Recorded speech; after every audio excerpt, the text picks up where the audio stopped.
Hello guys, what's up? So I'm back again for another tutorial video. So in this video, I will gonna show you how you can download the Streamlabs live stream recorder on your PC or laptop. So if you are interested, then keep on watching. But before all that, if you are new to my channel, consider to like and subscribe for more videos like this, and also, you can comment down below if you have something that you want me to make a tutorial about. So without further ado, let's start the tutorial.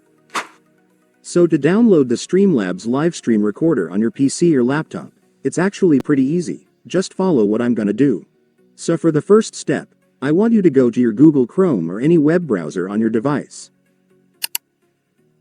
And once you're on your web browser, next, you will need to go to the official website of Streamlabs, since that's where we will download the app. So just search this on your search bar. Make sure to enter this correctly so you will be directed to the website. And now that you are on the official website of Streamlabs, let me now show you how to download the app.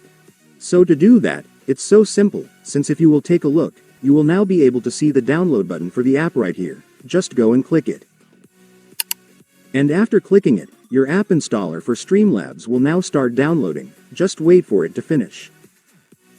And once it's finished, you can now click the file to start installing the app.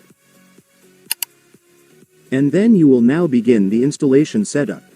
So right here, you just need to click the agree button to agree to their terms and privacy policy and proceed. And after that, you can now click the install button. And after clicking it, the app will now start installing. Just wait for it to finish. And once it's finished, it's done. Congratulations, you will now have your Streamlabs app installed on your PC or laptop, so you can now use it to start live streaming or screen recording.